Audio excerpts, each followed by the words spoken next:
আসসালামু আলাইকুম প্রিয় দর্শক বন্ধুরা, গ্রামের মা ইউটিউব চ্যানেলের পক্ষ থেকে আপনাদের মাঝে একজন কৃষক ভাইয়ের তার এই আবাদি জমিতে সে পেঁয়াজ রোপণ করছে, পাশাপাশি তামাক রোপণ করছে।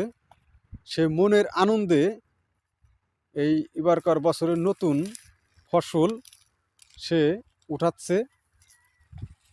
তো ভিডিওটি সবাই দেখবেন, স্কিপ না করে পুরো ভিডিওটি দেখুন।